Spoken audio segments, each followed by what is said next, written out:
All right, welcome to the Smoke and Mirrors podcast, your destination for the latest in movie news and reviews. We're your hosts, Rob, Dave, and Triz. This week, we talk to you and give our thoughts about the Changeling final,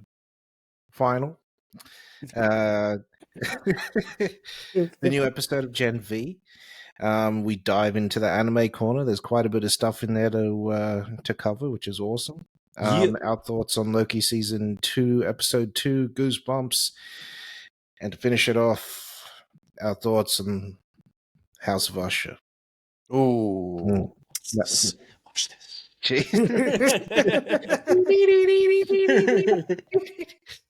Don't copyright me. Now let's start the show. How we feeling there, fellas? Yeah, this is good. Yeah, I was living large, yeah. Big old weekends. It was actually. How you going? I'm all right. But tired.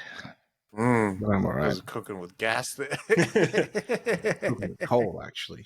I wish you could just throw coal into your what's his face. Like if they created baskets for your gas stove, you should be able to just put a basket of coal in there, light it up, boom, until it lights, and then just turn it off. But there would be so much smoke in your house. There is a hack, and it's even with the pan, I think you put the coals at the bottom wrapped in foil. Yeah. And then you put a grate over it, and then you put your meat there, pause, and then cover the whole fucking thing in foil, and it creates the smoke. Yeah. Just be hard to do, though.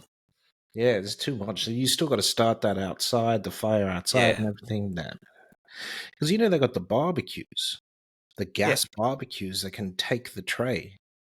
And you just fill the tray up with coal, and then you light the coal with the gas burners, obviously, and then you just turn the burners off. The coal is lit.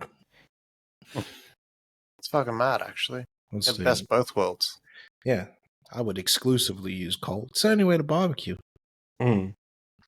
Even says on the bag of what's his face, get yourself a real barbecue. They really emphasize real on the back of the barbecue. Oh, caps. Wild. Fucking hell. All right, let's kick it off with Changelings. I thought we were going to get a big old finale. Just wrap all the threads up and everything. But no, after the trailer that I immediately skipped of lessons in chemistry or whatever the fuck Brie Larson's doing, and then they decided they'd throw in another 5 minutes of recap there, telling you what's happened in the season so far. On the episode's time, mind you. Not something that's skippable.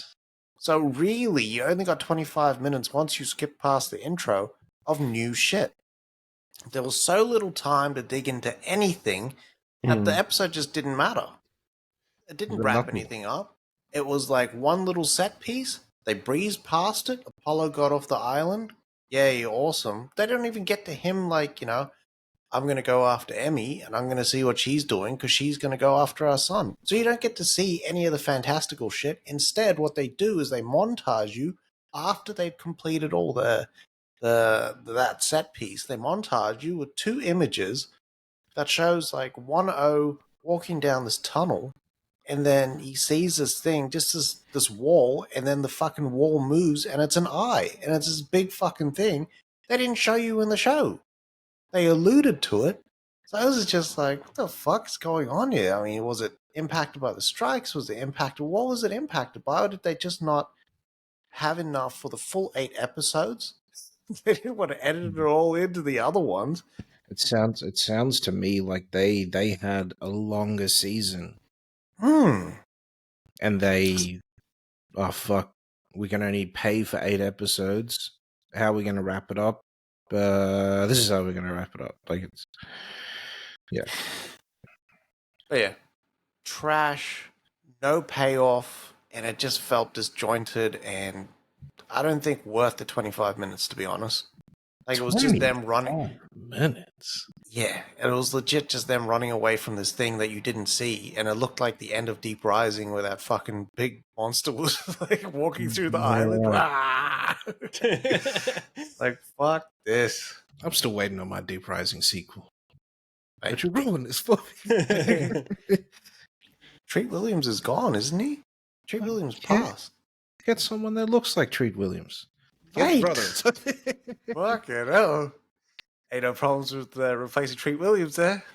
Ain't no problems at all. No, I think Stephen Sommers would do well to actually come back and do that. Oh, Stephen Sommers Can back you with an imagine? R-rated fucking horror action comedy? Bam. Champion! Well, that other movie, the Charlie whatever movie that he did with Yelchin?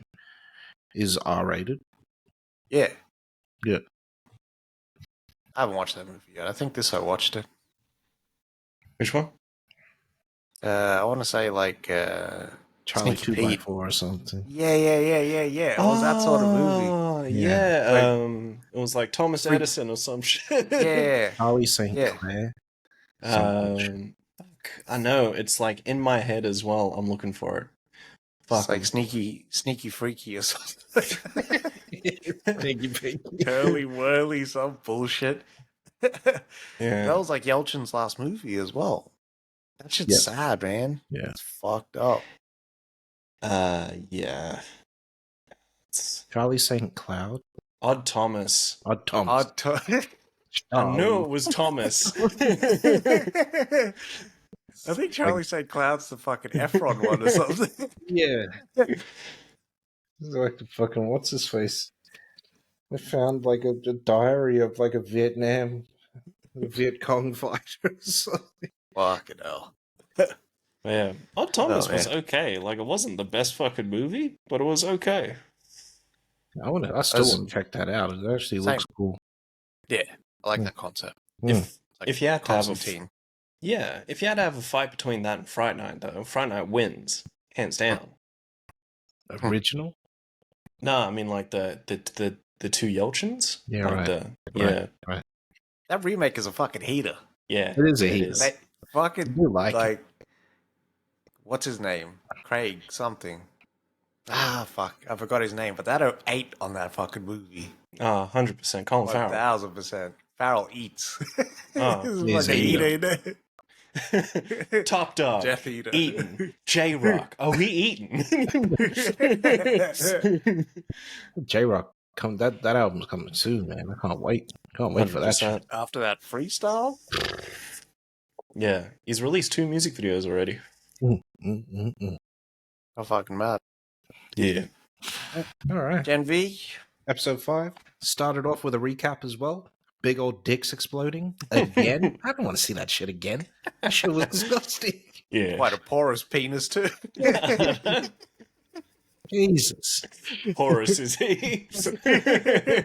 Like a porpoise. I didn't mind the episode. It turns out we were exactly right about who was causing the blackouts and whatnot.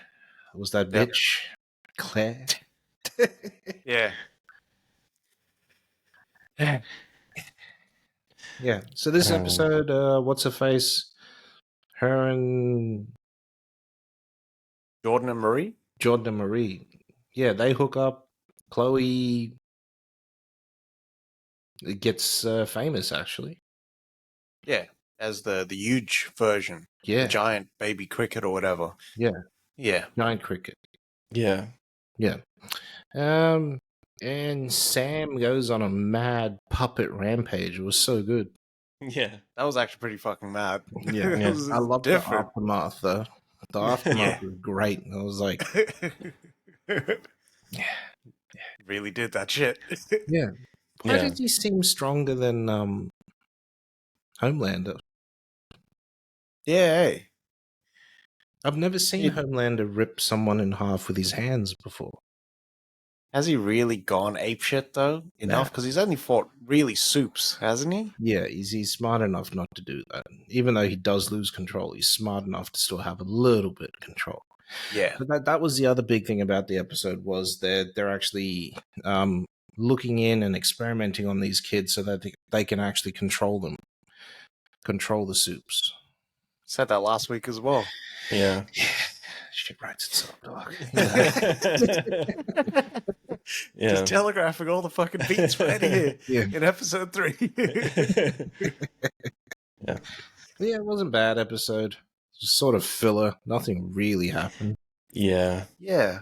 I feel like this was the week 4 filler. Yeah. Finale or not. You just filling it. Fucking like, yeah, here's another episode, take it or leave it. You know what I mean? Take I it just or didn't go. feel one way or another about this episode. I was sort of like, yeah, it's all right.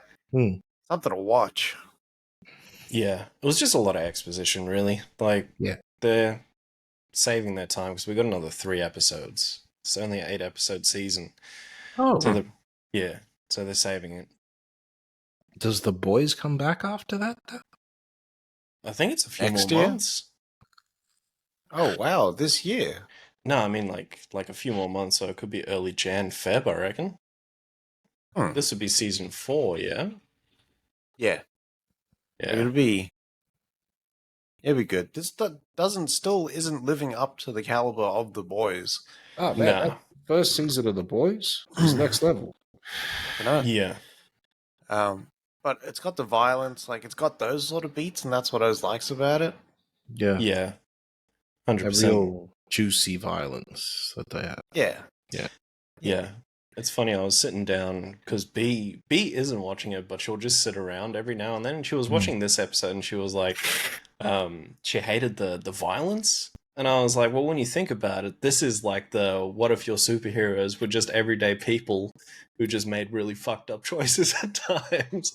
This is what happens when the superheroes aren't superheroing. Yeah. Yeah. They just left to their own devices. Yeah. As impulsive kids. Yeah. As if Superman's not going to be exactly like Homelander. Yeah. It's just, You know what I mean? Yeah, they just spin the axis. This is chaotic bad compared to chaotic good. Yeah. Fucking oath. Like, you know those days when Clark is like, fuck it, I'm not doing the dishes. And he's just like burns all the dishes. You know? He just throws them out the window. Like, can you imagine that? Oh, just forming new plates, like just getting sand and just heat visioning it. Fucking hell. That'd be mad. But yeah. Overall, didn't mind this episode. I can't wait for the next one, though, because I reckon these next 3, it's going to pop the fuck off. I hope so. I don't check out the little preview at the end of it, though. Me neither. I didn't this time. I was just like, no, thank you. Yeah. What I will say, though, is I reckon Chance Perdomo's dying in this season. Who that is? You can control the metal. Andre. Andre. Oh, yeah. I reckon he's dying. Because he's the only guy who has some sense of, like, you know, he's leading the pack. So I reckon they X him out. Like, he's gonna, there's gonna be a moment where Emma's gonna, like, talk to him in the midst of all the, like, shit happening in the last episode of this season, and he's gonna drop his guard, and he's gonna get X'd the fuck out. I hope not. I like that, Yeah. That's good. Except when he goes off the rails. Because he's sort of like leader, but then he just like, fuck it. I'm just... to it, he's feeling crazy. Yeah. He also had that fucking idiot moment, though, when he fucking approaches that Justin guy, and then just ends up in the Burger King. You're holding up the line. Yeah. That was it Rufus? Yeah. Telepathico or whatever? Yeah, no pee-pee guy. How many times does Zado have to work his magic for you to fucking, like, realize, don't get near the O? Yeah. Long-range attacks only from here on in. Fucking idiot. But the start of this episode was very hero-gasm. That's all I took from it. Yeah. That hero-gasm scene was wild. Yeah. Jesus. I should put this on TV. Oh, shit. Alrighty. Jumping into the anime corner, I'll try and make this quick because there is a lot. So, Jujutsu episode 12. So the last episode ended with that massive fight where Megumi and Yuji were fighting that dude where you had to hit him light to hit him hard, basically. And the reintroduction of Toji back into the fray. Yes. So this episode begins with Toji and that grandmother And Toji, his body, like with this grandmother, she explains she only channels the body's information. She never takes the soul to inhabit a grandson's body. But Toji's body is like written so perfectly. I don't know what other way to put it. That he's staying now, like he's not changing back, and he's taken this kid's body, and he's just gonna run with it now. They don't show you what happens after. And then it flicks back to the Tokyo subway, the Shibuya subway, sorry. And the lady that was with Yuji that told him to run off to go tell everyone, she's in there, and a sorcerer has shown up, and she's completely pieced this dude the fuck up. So she was one that was born without, like, you know, very, I guess, useful powers. So she just learnt how to use weapons and shit, like martial arts as well. So she pieces this guy up without using any form of power, because the power is just ravens. Like, she just throws the motherfuckers at you. Call, bitch. Never more hope. and that's it for that lady. And then they flick to what happened after that? I had it in my head too, but it was nothing too crazy. It was just a lot of exposition again. There's not a lot of, like, you know, fights happening in this episode. It was just a lot of information, and they're still trying to get to the end goal of finding the last nail so they can break the veil. So that was it for this episode. Now, just a broad overview of the review for season 2 of fucking Bleach. So Bleach ends off with the fucking Quincy King. He's up in the clouds at the Soul King's fucking kingdom. And he's getting pieced the fuck up as well by Squad Zero. You find out that the head captain of Squad Zero, his power, he's like a painter, but he doesn't just paint you, he paints like your identity away. So he's fucking fighting Iwaha, and he's just like removing letters of this guy's name, and he's not remembering it either. Like, he doesn't know who the fuck he is. And then Iwahak uses that seal to take his power. And then the Squad Zero captain just says, no one can take my power is my own, and just completely fucking obliterates this guy. Paints him completely. And fucking leaves him for dead. And we're at this weird stalemate now where the beginning of this season was very much that the Quincy's have arrived, the Stern Ridders have come, and the Soul Society is losing. And now we're at this weird point where it's like, well, it can go both ways now. Now, overall, the season, I thought this was a bit of a fucking failure. And I think the reason behind that is because they know that there's 4 seasons all up, so they're leaving a lot of the good shit for the later seasons. Bastards. I think that's one of the downsides. Yeah, one of the downsides of having a planned, like, you know, couple of seasons is that too, because you can leave your good shit for later, because they know for the long run, they've got the people there to be there. Because I will gladly watch it. But yeah, I feel like this was a bit of a letdown compared to the first season. We didn't get a lot of Ichigo. The fights were very few and far in between that were memorable, even though it was a battle throughout this whole 13 episodes. Yeah. So overall, nice. I'm waiting for the 3rd season. Hopefully it's a lot better than this one, and we get a lot more Ichigo as well. Because the introduction of his powers in the 1st season, you see none of that in the 2nd season. So they're really just fucking edging you. Damn. Yeah. Now, Berserk of Gluttony. This one's fucking... It's a cool idea, right? So it follows this kid named Fate. And it seems like they're in a video game because everyone does have stats and shit like that. But they don't say that outright at all. They don't say that it's an isekai, that it's a VR game, anything like that. These guys just walk around, they know stats and shit like that. Now, Fate, he's not a very useful person. Like, he's a standing guard at one of this big royal house's fucking castles. And all that happens to him is that he's just always hungry. Like, he's just fucking, his stomach rumbles audibly. Everyone can fucking hear it. And people just treat him like shit because he's just shit. Until one day, there was this guy who broke into the castle, and on his way out, fucking Fate manages to kill this guy with the spear that he had. And as he kills this guy, something in his head just says, new skill activated. And you find out that the skill of gluttony that he has is that he absorbs, like, when he kills, he gets people's stats, and he basically just levels up constantly. But the thing is that he stays at level 1 the whole time, but his stats just go up, and he gets extra skills with it too. So it's like health regeneration, extra strength, stamina boost, and shit like that. That's pretty cool. Yeah, and so you have to eat these people though. No.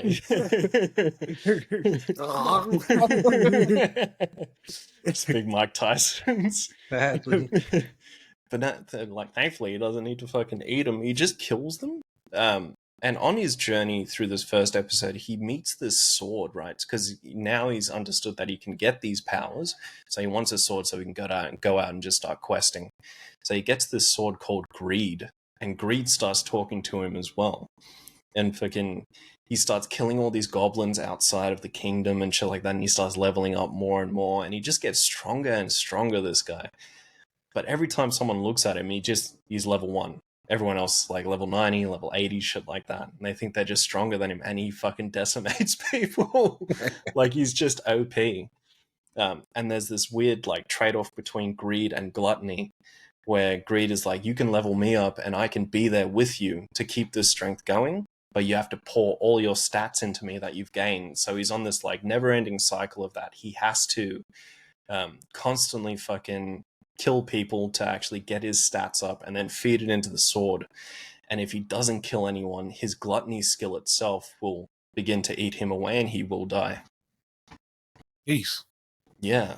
So it's pretty cool. Like, the character you thought was a bit like, a bit of a dweeb, and then he just turns out to be this really cool fucking guy. Yeah. So overall, I like this show so far. Pretty cool. That's bad. That's a bad concept. Yeah. It was pretty cool. And then, I got into Castlevania Nocturne, man. I binged the shit out of it, and it was good. It was good. So this one follows 400 years after the Castlevania animated series prior with Trevor, and this follows Richter Belmont. So we get a lot of really... Party Richter. So Richter's pretty cool. He still uses a whip like Trevor as well. Doesn't have that fucking cool one that Trevor had in season 3, the metal whip. The metal one, yeah. He's just got the classic Belmont crest fucking leather whip. And overall, I thought the season was pretty good. The end was very much the same as the first season of Castlevania, if you know what I mean. Like, there was an introduction at the end that's very much the same as the first season. Okay. Yeah. So, but the cool thing is that because this is based on Richter, who's part of Rondo of Blood, you know that this leads into Symphony of the Night. Yeah. So Alucard will be there, Dracula's coming back, and how they tie everything in is that, so Richter's here, and instead of Juste Belmont, just being like a descendant of the Belmont family, he's Richter's grandfather. Yeah. I watched one of those retrospectives, the big Castlevania one. Yeah. There's big stories in this. Yeah. Yeah. Huge surprise. It is. But, what's his face? I think at the end of this, he just leaves. It's only been, I think, recently, that they brought him back into the games and whatnot, because he just disappears after that. Yeah. Okay. Yeah. But yeah, this was pretty cool. They dip into a lot of like social economic shit, like back in the 1800s. Like, they talk a lot about race. They talk a lot about not just any form of slavery, but slavery in general. This is all part of the French Revolution as well. Yeah. So with the uprising of the peasants actually trying to seek equality, how they turn that for this is that the aristocrats, some of them are vampires as well, and they basically feed people to the vampire overlords to retain their wealth and their status. So with the introduction of Richter into that ecosystem, it fucking changes everything, and that's how the French Revolution begins in this story. All right. Yeah. So this was cool. Yeah, it was a good, like, the action in this was awesome. Crow Daddy's in here. He plays one of the main vampires. Pretty cool. Always forget his name. It's like Alden Alkin Rocks or something like that. Zahn McClarnon? Zahn McClarnon, I was completely off. Elden Rocks. Pop rocks for Gidley. But yeah, pretty cool. Ragnar Crimson. So I watched the first 2 episodes of this. Big 47 minutes on the first episode. This was pretty fucking cool. So it follows this guy who is like, he's basically like a fucking babysitter for this girl who is a prodigy in dragon slaying. Because in this day and age, dragons attack kingdoms and they need dragon slayers to kill these dragons. How they portray them is very much like the lizard in Spider-Man. That's what the dragons look like. And then you get your classic portrayal of dragons as well. But the story for this was cool. I thought it was just going to be that you were going to play some cuck that just fucking follows this lady around. But he starts having visions of his future self, where his future self is the most powerful dragon slayer in the world. And you find out that the girl that his ward basically just gets killed. And that begins his journey to become the most powerful dragon slayer. But there's this like big meta conversation during the show in these first 2 episodes where you may be the most powerful person then, but you couldn't save anyone when you were weak. So his future self manages to use a time machine to get in touch with his past self and lends all of his powers to him back in the past so he can save all those people and look after them now. So he turns into this massive fucking OP character. And it's the funniest fucking concept for a show because the dragon god, right? His favorite pastry shop was in their kingdom and it shut down because they couldn't pay rent. So he was just like, destroy the kingdom. I have no more use for this place. Literally. And that's why this has all begun now. And so this guy, I forgot, his name is Ragnar. His name is Ragnar, and Crimson's the girl. Atlantis, his name. And Ragnar, like now, with his newfound power, he's just gonna like protect everyone. So what he's done is that he's cut all ties with all these people. And that's his first step, and then from there you can just watch them from afar. But his overarching plan is to kill all the dragons in the world. And just make them all extinct. That's the major plan. So this was pretty cool. Another promising show. I've been hearing from my mate Jed that this is meant to pop the fuck off later on as well. So I'm excited to see more. I like it. Well, them Japanese is real serious about their pastries. Yeah. I was watching this on TikTok get a 7-Eleven and like this other like family home mart place, like another convenience store type. Yeah. Custard and fresh cream buns. Mate, you know how good it looked? 7-Eleven is the place to eat in Japan. Yeah. The other one you said was better than 7-Eleven, but 7-Eleven looks still pretty good. Yeah, they make the best egg sandwich on the planet there because they actually make the egg salad like we do. No mayo. Yeah.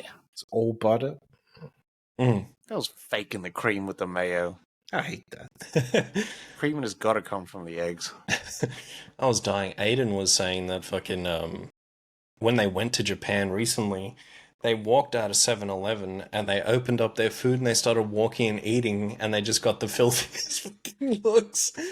Because like they're very much like a clean place where it's like you grab your food and then you'll like squat outside and eat or find a bench and sit down and eat and shit like that. But you stay still and you eat. Yeah. Disrespectful otherwise. You know, I can see that. I can see that. Yeah. I also don't like to walk and eat. If I'm eating pizza or something, I can do it. Yeah. I'm not going to lie. Kebab. Yeah. I don't know about kebab. Those always ends up like just... Just the oil bath at the end. Yeah. So, O's grabbed a Traveler's 4 and 20 from 7-Eleven on Wednesday or Thursday, and I ate it in like 3 bites when I was walking back home. Fucking hell. That was a good eat, man. But when I walk and eat, the digestion... So just have to smack their chest a few times. Fucking hell. But yeah, that one was Ragnar Crimson. That one's pretty cool as well. And Under Ninja, episode 2. So this is the last one. This was pretty cool as well. So fuck, I forgot this. There's so much show this week. I'm forgetting everyone's name. But the main character for this, they still didn't show you much of that fight with the Kabuki warrior lady. And it was just a lot of comedy in this as well. Yeah, man. I was dying. Fuck, I was like, I gotta tell you right now, episode 2, I'm ready to tap the fuck out. Because this O, like, I don't know if it's in between the O wearing the lady's bra, the O milking himself, and then trying to shoot breast milk at kids, or that O that's like trying to chop off peepees to become become a ninja, and then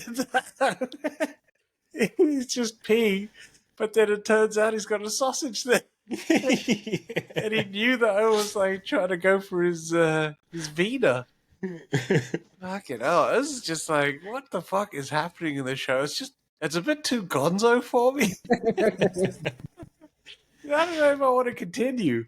I don't know if this is just normal for anime and I'm just like, I'm jumped in at the deep end, or what the fuck's going on? So, I learned from Jed, Under Ninja is meant to be a comedy anime, because the manga is very fucking comedy as well. But, don't worry, Ninja Kamui is going to come out soon, and that's going to be your ninja fix. Alright. Yeah, I think I might just dip back in the bushes. I don't think I'll continue with Under Ninja. Watching it, I was just like, what the fuck am I even doing here?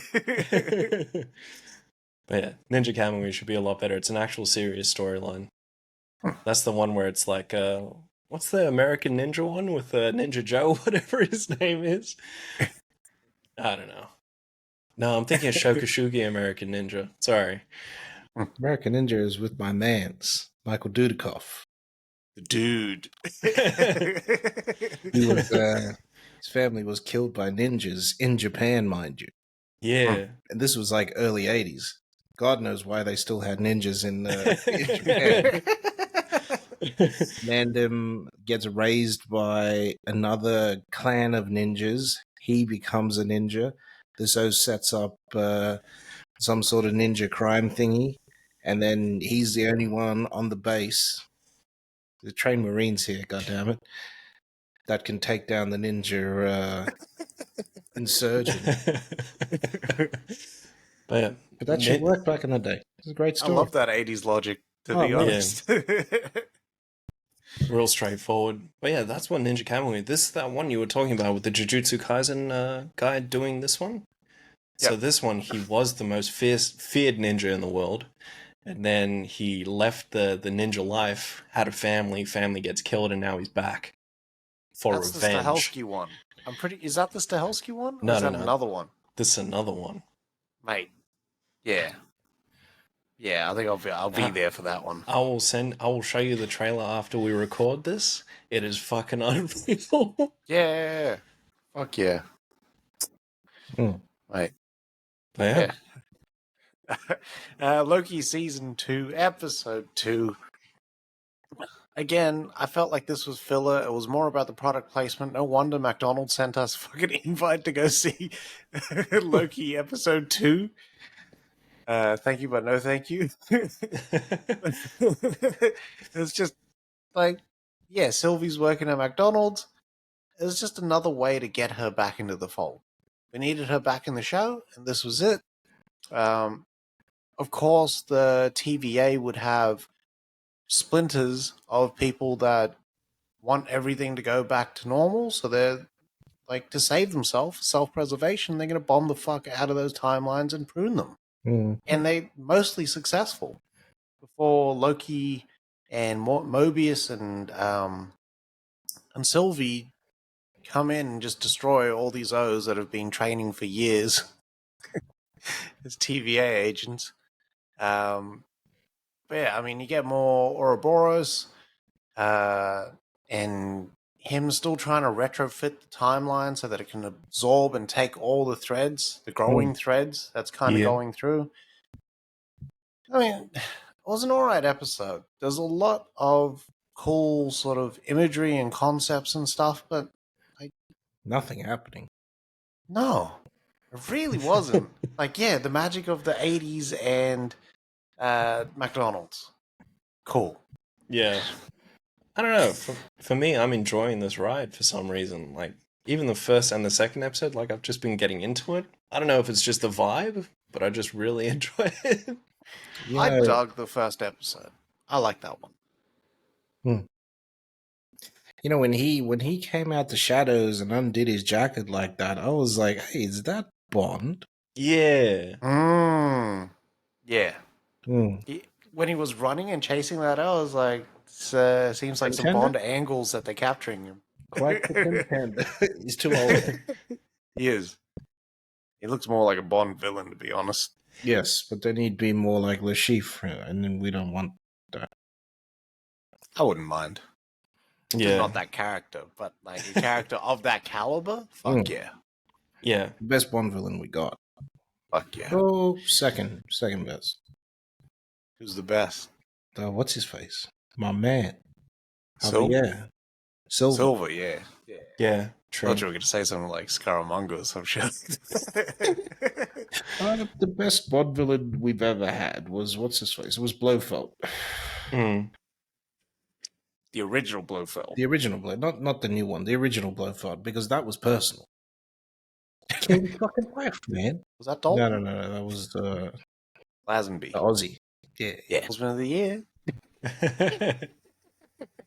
Fucking from car salesman 1 year to bloody Bond. I should say model first. He modeled for like 3 months and then Bond. Come on now. That's wild. That glow up is never been seen again. For a reason. it's the Lazenby effect. Yeah. Oh shit. Alright. I watched Goosebumps. Episodes 1 to 5. What a fucking shit show. I gotta tell you, dogs, don't even waste your fucking time on this. 47 minutes each.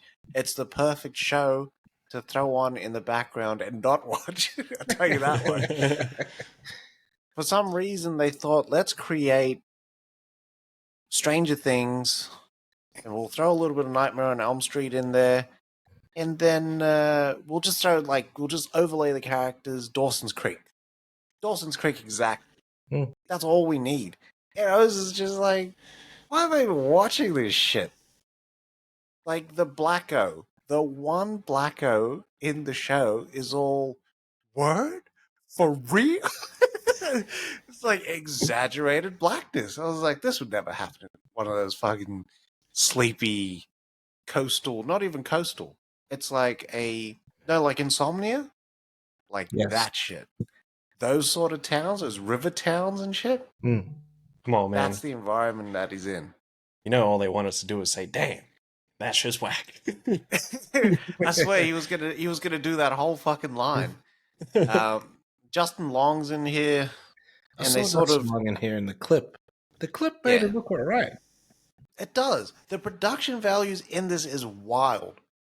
Like, they have really, really good production values, but it's all centering around like this social justice warrior, new hip concept of fuck your parents. Because that's where it's kind of going into. You know how Freddy kind of had that? And then the parents are just like, we did what we had to do. The kids were just like, all right, cool. You know what I mean? Freddy's the villain in here, which he was. Freddy this was is all like Chomo. We understand. Yeah. What the fuck did you just call him? Chomo. Chomo. Yeah. This is all new to her now. Yeah, I know. I just did not know that term. Yeah. Start using that. Yeah, like it was justified. Yeah. Oh, 1,000%. 1,000%. This, they're kind of going back because they're getting these glimpses in the past by episode 5, right? And they see their parents doing this shit. And then they're kind of like, was that our parents? And then the villain just comes out. Justin Long, possessed. Justin Long comes out and he's just like, do you want to see what they did? And then they're just like, all right, cool. Just do you know what they did? All of a sudden just humanized the villain. Like, he's good now. That was just, for all the fuckery that Disney Plus laid on our doorstep on Friday, they're just like, we'll start with episode 3, thank you. You'll only get 2 episodes of this 5-episode premiere. Fuck out of here, man. Weak, limp, dog shit. Now, I'm going to say this once. Fucking Goosebumps should have stayed as standalone episodes. There should not be an overarching fucking story. Yep. And like this show doesn't know what it wants to do. So is it aimed at a younger demographic? Is it an older demographic? Because they're going, I don't know, maybe it's an adult show, maybe it's a kid show, we don't know. Trash. Keep it. That's a letdown, man. Fuck, that's a letdown. You can see why Disney just keeps their stock price just keeps going down, keeps failing and shit, because they're pumping a cuck like this. Yeah. What's his name? Did I send it through? Peter Seltzen or whatever his name is? Ron DeSantis? No. Pete Seltzen, something like that. Seltz. He owns like $2.5 billion worth of Disney shares. Gatto is known to be anti-woke. He said he doesn't care about your political views. If it makes money, it makes money, and that's what we're here to do. We're getting rid of all that bullshit. He's known to go into companies and turn them right the fuck around. He's looking for board seats. He'll get them. You know, it's not so much the wokeness in the show, it's the quality of the writing. Like, it is horrible. It's just like I can't even. Yeah, I mean, I could keep saying that it's dog shit, but it's really light. It's really not thought of, and it's really cliche writing. That, like, we're in 2023. We're better than that. Like, every kid's fucking, like, how they talk, they're so articulate that their verbiage is like fucking, like, they're like, ooh, the dichotomy of this. Yeah, but then you still have a black person speaking in Ebonics, like just everything. Just talking jive the whole time. That's what it sounds like. Yeah, right. Just reminds me of that meme. My 3-year-old said, "Fret not, mother, for you must not waste your funds from this."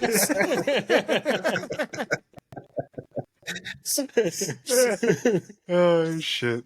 It sounds like they got ChatGPT to write a few episodes, Abby. Yeah, I think they got them to write the whole fucking thing. I think the same writer that's maybe writing Jada Pinkett Smith shit. Like, that was another Jada, a whole nother Jada. The Jada that ran people down with the switchblade. Oh, God. Stop the cap. Like, straight up. You need to stop. Oh, she did, like, how does Will bring out his book and praise her? Doesn't talk about their marriage, only the good aspects of their marriage. Yeah? And then she comes out and just shits all over Will. Oh, man. What are we doing? Did you know that Tupac also had alopecia? Oh, I suppose, allegedly. But Tupac looked good with a bald head. Just saying. But you know what's crazy about that story? Is this video of Pac with hair in prison. Like, there is no alopecia. He just had a really fucked up hairline. Like, what are we talking about here, Pete? Oh, man. Actually, I'm trying to go back and see. You know what the funniest shit is? I was just reading this on Twitter, right? And then, you know, the meme that is Jada Pinkett Smith has just said she has never ever met Will Smith. There's another meme, and this I just put down Jada Pinkett Smith has just said she is Tupac. I don't know, man. That family is wild. If my daughter was to write a letter to what's his face, to Tupac like that, yeah, Willow just out of nowhere. Oh, she just did it. She just did it out of nowhere. She just wrote a letter to Tupac. Like, are we fucking serious? Good fuck. Nah. Will needs to get away from that whole fucking family. 100%. Like he just needs to. He's the most normal person in that family. Him and Trey are just like, nah, we cool. We all fuck with y'all over there. I want to talk about the socioeconomic status. You watch Will Smith. Will Smith's gonna go full Philly in her fucking house. Might get chased down with a switch. Fucking hell. Supposedly she told, well, not supposedly, she did. She told Willow, I was out on the streets, and I had to hustle and sell drugs. I was like, fucking right, bitch. You and are that's where fucking Tupac lying. came in. Yeah, you are fucking lying now. Now you're fucking lying. Oh, You're at the performing arts school selling drugs. Is that like are we really believing that? Your mother obviously had fucking money, bitch. Jesus. And then the whole what's his face? Chris wanted to date me? That's why Will come on now. That story keeps changing. Because she made all this shit up. I don't want to dig all that up. Because fucking hell, this it just keeps changing and evolving, and she wants to make it current events again. Yeah, because her book is called Worthy, right? The Holy Journey, the Holy Hair, and the Holy Slap. It's like, let it go. Like let it go in the public. Work that shit out in private. Will needs to now just hang out exclusively with Chris Rock. That's what he should do. I was wrong. Yeah, you know what, brother? Nah, you were right. It was just a joke. Yeah. Chris Rock.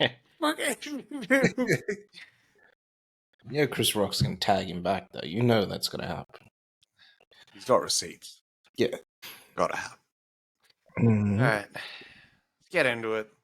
Fall of the House of Usher, the brand new Mike Flanagan, details the story of Roderick and Madeline Usher, who, down on their luck, trying to climb the ladder, come into this money, and we kind of we see the rise and the fall simultaneously of the Ushers. You see the meteoric rise. Thing. Fuck yeah! Fuck, if they had that Hollywood come back, the trailer guy. I wish they had the trailer guy back. Same. I like that guy sometimes. Same. In a world. Yeah. Going into this, fuck, I was excited. Because I like Mike Flanagan. The pedigree that has brought, even Midnight Club, which I find is the weakest of all of his works, it was still in line, I thought, and brought something different, which was the anthological sort of horror. This is very long form. You liked it? I liked it too. That's Salem's Lot feel. I like Midnight Club as well. But it was lighter than everything else. Whereas Midnight Mass, that sort of storytelling was wait. It's Midnight phenomenal. Mass. That's the Salem's Lot one. Yeah. That's the fire one. That feels like he stole that from Stephen King. Oh, he did. in a good way. In a good way, I mean. You know what I mean? Like his homage. So I was really excited going in. There was some bullshit before with Frank Langella and all of that going in, and then him getting replaced by Bruce Greenwood. So I'm there, I'm watching it. I'm like, I'm really in for Greenwood. You know what I mean? I really want to find something in his performance that I can just fucking tear apart, because I really like Frank Langella. And I'm watching, and fucking Greenwood was the best thing in this fucking show for me. Those voices recounting everything. I don't think that Langella could do what Greenwood did. I don't think so either. I think Langella would have been kind of a little bit too in his cups past his prime. Yeah. He's a bit older as well. For this role. Yeah. He's a bit too old. I wouldn't have believed it. Yeah. Yeah. So overall, I like the story of this show. The storytelling, it moves at a fucking clip as well. Every episode, even though it's close to 57 an hour per episode, beautifully orchestrated and whatnot. Yeah. What sort of took me out of it was Mike Flanagan sort of focuses on this group of people that you would kind of think would fit in like Succession or whatnot. We've seen Succession play out, and the sort of weirdness of people living at that level, and Yeah. his idea of the opulence and the flamboyance and whatnot is this weird sort of psychosexual, not even psycho, but just like this really sort of sexually charged family that is either like like gay, bi, and if you're straight, you got some serious kinks. So I don't know if that was to sort of drive home that the family's very different. They kind of do whatever they want, and there's a lot of cracks there because, and not in a bad way. I'm not saying this in a sort of they shouldn't have been gay, because I like queer characters, queer stories, and whatnot. But this just didn't feel right. It felt like it was um, unbalanced in how in sort of the how you're sort of portraying that. I messaged you guys. I told you the gay and well the LGBTQ to straight ratio in the show was just fucking off. Yeah. Like it just felt off. It didn't feel real. No. It felt pandering to me. Yeah.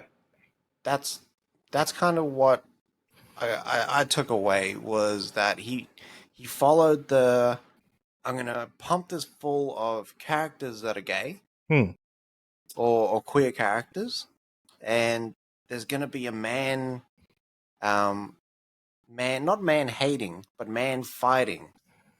You know what I mean? Like women's equality angle that's gonna go hand in hand in there as well. Yeah. Which I didn't get, especially for Madeline's character. So Madeline is after power over men. Well, she doesn't want any man to have any power over her, but she uses her brother to get to the top, which That's I right. thought was an even deeper cut and very hypocritical of her character. By the end, I wanted them all to die. Yeah, by the end, I was honestly by the end, I didn't care about story. I didn't care about anything. I just wanted to watch. I wanted to see how they died. Yeah, That was it. I was like, all right, where's that next kill? Oh, there it is. The reason why I was excited going into this because of like his adaptation of Edgar Allan Poe's stories. And I knew that people would die, and I wanted to see how he would adapt that to actually have those kills in there. And there were some really like tasteful and creative ones in there that I thought were really nice. Yeah. And the way the fucking scares hit you sometimes in the show fucking threw me off. I didn't find this one scary. I thought the concepts were scary. Like, can you imagine you being haunted by your family and seeing them as they were when they died?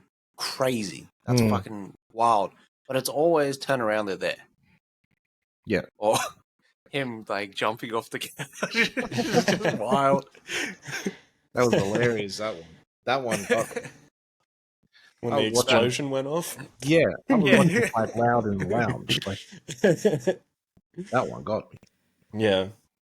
I thought it was a cool idea to have a dysfunctional family brought from the idea to like make children out of necessity, and it didn't matter who you made children with, and to open your doors to those children and for them not to like sort of mesh with all of their siblings as well, so you have this dysfunctional wealthy family. Yeah. That's the one thing that sort of got me, right? Is the fact that like if you look at Succession, yeah, they were mean and they were dicks and everything, but there was still love there. Even though what's his face? Ferris Bueller's friend has a different mother to all of them. Yeah, Alan Ruck. Yeah, Alan Ruck has a different mother to all of them. He's still a brother. Yeah. Whereas in here, it was completely different. They treated them like fucking butlers and like competition. very beneath everyone. Yeah. Even the way that they treated Roderick's wife. Yeah. Juno. That was wild. Yeah. Yeah. But they could also see the angle of Roderick. Pause. Yeah. And all of these kids weren't with Roderick from birth as well. So Prospero only came when he was 16. Pause. Rahul Kohli's character. La España, whatever her name is. Camille was 22, things like that. So they've had a taste of another life before they came under, like, you know, the Usher banner as well. So they would have had different ideologies walking into there too. Yeah. But still, if I were to find out that I had another brother, like, it'd be interesting. I'm not going to treat him like shit. You know what I mean? Like, it to me, it just makes no sense that they treated all of them like shit. Yeah. Especially Frodrick and Tamerlane. Frodrick. Like, they were the worst, man. Yeah. And that's because they were the purebloods too. So they must have held themselves in a different regard. And it was funny that Rahul Kohli's character was the only one, Leo was the only one to treat everyone and have that sadness for everyone that died before him. He was the one that loved everyone. But he still had that chip on his shoulder as well. Still called him Frodrick. Yeah. It was a ballsy move as well by Flanagan to tell you that everyone was going to die. Yeah. And then still have it fully play out too. Yeah. Because then it becomes the how done it. It's the Carlito's way. Yeah. Or the casino. Yeah. I also, what was I going to say? Damn it. Lost it. One thing I will say is that I find with a lot of Mike Flanagan shows that the in-between for me, like the middle of the show, sometimes I can get a little bit bored, but then I'm like snap back into it. But I think it's just because he is very long form and runs for those 57 minutes to an hour long episodes. And maybe I'm just not used to it as much as I used to be. So sometimes I'll be there, I'm like, oh, what's going on? I'm feeling exhausted, but then like you get reinvigorated. Can I tell you guys, this is probably only the second series I've watched on Netflix this year. I watched The Witcher, right? And then this is the only other, like, and it's weird. It doesn't feel like the Netflix of old. It feels different. Yeah. I also think Flanagan wanted this one to be different. He said this one was more rock and roll and would sort of like be a bit more poppy than his other cuts. I don't think it worked for him. I think this is his first miss. For me, unfortunately, I liked a lot of the story elements and the performances were on point. But I love Carla Cugino. Yeah, who like legit doesn't age in real life. True. Since the start. Yeah. She's the best. Yeah. I looked into a lot of Easter eggs for this because since I knew it was like Poe territory, I needed to like see what else they had. You know, they had a Ouija board in the in the mum's room there before she dies in the start, and it was in reference to when he did Ouija. Yep. Yeah, but then also as well as that, the introduction of like each child had a specific color. So, and the color always flashed before they died. So for Prospero it was red, so after like the fucking rain hits and then it flashes like that when the lights go out. Or Tamerlane, it flashes green through the windows. Yeah. Blue for Frodrick and all that shit. Yep. Yeah. Frodrick, like, I was happy when he went. Yeah. Amanda was wild. Yeah. Yeah. It was cool to see like the Reaper give you a choice as well. Only one she didn't give a choice was fucking Frederick. I think my favorite scene in this whole show though is her sitting down with Pym. And just giving him the option, and he's like, nah. Yeah. Never had anyone sort of have my back, so I'd rather do it by myself. Or I respect have leverage over me. Have leverage over me, yeah. I respect that. Yeah, man. So did I. Even though he dies in prison, his story was probably the most interesting out of all of them. That I'm circumnavigating the world at 25, and I'm seeing all these crazy fucking things from the top of the world to the bottom. That was nuts that they also had connective tissue. That I seen you. That was me that was standing out there on the ice in the North Pole. Yeah.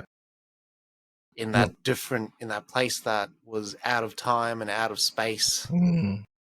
Which is between crazy. Time and space, yeah. Beautiful. I was really hoping they would fucking divulge more on why he wouldn't talk about the North Pole. Because he more than likely ate someone. True. More than, and I mean, they talk about the what's his face, the grape of the Inuit people and all that sort of stuff that they were doing. Like, he wasn't partaking, but he didn't stop it either. So yeah. But that was all Edgar Allan Poe book as well. The narrative of Arthur Gordon Pym of Nantucket. So maybe I got to read the fucking book now to learn about the North Pole. Yeah. That fucking North Pole is so elusive. Like, you can't just go there. Like, it's wild. No, you can't just go. Like, I'm gonna plan a trip, go out there for a month. Like, you just can't. Nah. Only special people with clearance can go to the North Pole. It's weird, eh? And it's the only untouched place on the planet, which is why they're hiding the fucking aliens there. The rumor is that the only special people can go there because there is there's a pyramid there buried under the ice, and because that pyramid is buried under the ice, everything is it's perfect and preserved in the ice. It's nothing aged. Also, apparently, where the wall is, the wall that separates the other world from ours. Right. Also, the pyramid where the predators were holding eggs. That is true. Wayland Yutani. Yeah, 5 miles under the ice. Nothing can drill like that. We don't have anything near that can drill like that, mate. I've seen the drilling machines. You can do it. Pretty sure BHP is fucking like, oh man, use that shit right now. Don't let Gina hear it. Gina, she get it done.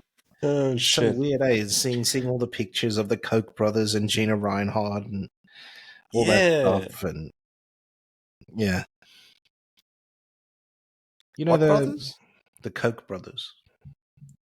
Spelled C. They say it's Coke, but it's Koch. Yep. Yeah, you know those billionaires that run the world. Yeah, I think they started Bilderberg meetings. Yeah, of all the richest people on the planet and how they're gonna sort of run this shit. They started that shit. They run that shit right now. Fuck. Yeah. That's why it was so impactful seeing them on screen like that, and especially her as well, Gina Reinhardt. I want to say Reingold. Yeah, the mining one. Yeah, the Aussie, the richest Aussie on the planet. Yeah. For now, take that shit away from you, Gina. Jesus. But yeah, overall, I thought this was a good show. But definitely not in that same light as his previous works. Midnight Mass is still the strongest fucking. I was gonna say McFarlane's his surname. Flanagan's fucking works. Yeah, I was just saying. I love the story, love the execution. Just certain things, man. Very left leaning. I wish they'd stayed in the middle of the road for that sort of stuff. Like, I don't need to learn about your politics and all that sort of stuff. Just tell me a fucking story. Yeah.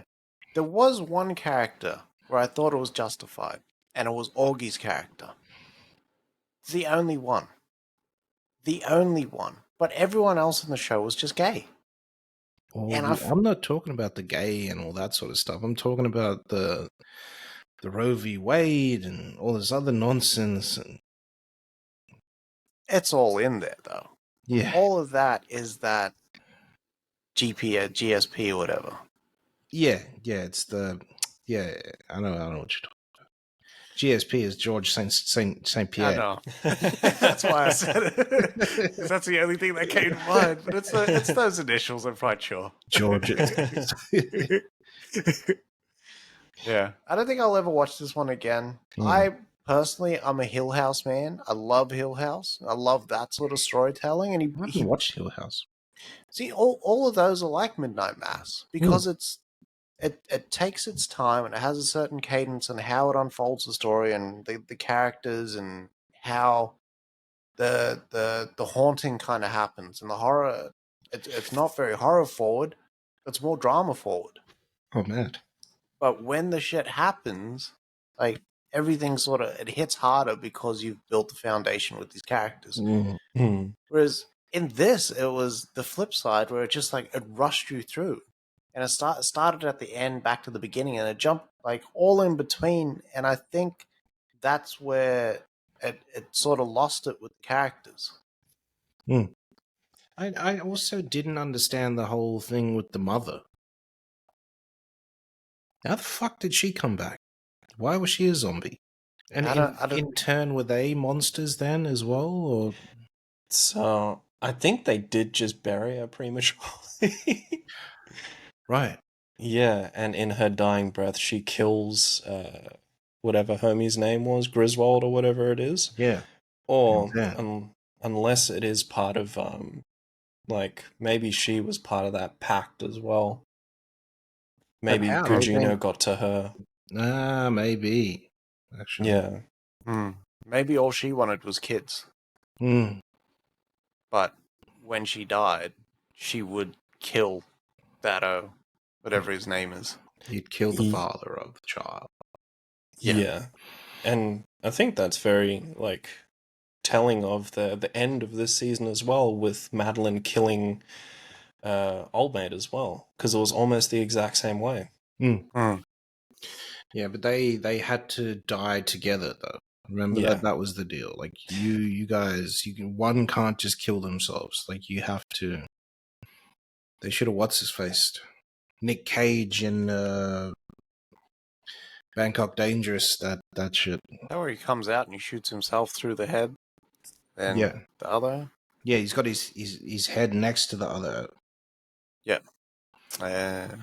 True. Yeah. Can't even remember that movie, eh? It wasn't bad, that movie. It was better than Wanted. Tank Nick Cage. Very, very off-putting Tank Nick Cage, actually. Yeah. But that looks really good in the first Ghost Rider, though. That is fucking shredded like a Julianne. Yeah, it really is. Alright. Anything else you guys have to say about the old fall of the House of Usher? Nah. Very interesting to see what he's gonna do over at Amazon. Sorry. Do over at Amazon. He's got the King adaptation, and then it's straight into the Dark Tower. Yeah. These are all like great fucking things. I just hope he delivers. Everything that he does from here on out is more his first 4 or 5 projects, and not this. I don't think this was it. Yeah, but at the same time, Flanagan doesn't seem to miss that much when he does miss. Oh man. Yeah. And his retention of characters throughout his shows is really good too. He's still putting these people on. Also, shout out to Rahul Kohli with his natural accent. Yeah. I always forget that he's from there. Yeah. And he is a huge gamer in real life as well. Yeah. Yeah. It was cool to kind of see that. He could be Bond, honestly. The I think Mandem is Dato's too old as well. Oh, damn it. Remember, they're going like 35. Yeah, I checked. Richard Madden is 37 currently. Might just be out the game. Derek Rose out the game. All right, that is a wrap. We are back later on this week, sometime Friday, maybe Saturday morning. We're going to be talking Killers of the Flower Moon, now IMAX experience. Yes, it is the IMAX experience. I need to keep reminding myself that I'm actually going to IMAX this week. So just pinches himself. I know. Oh my god.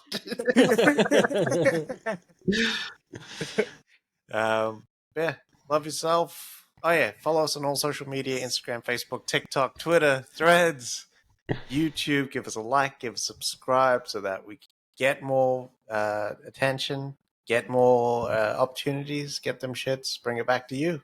Yeah, love yourself, love movies. Vape more, smoke less, and wash your ass.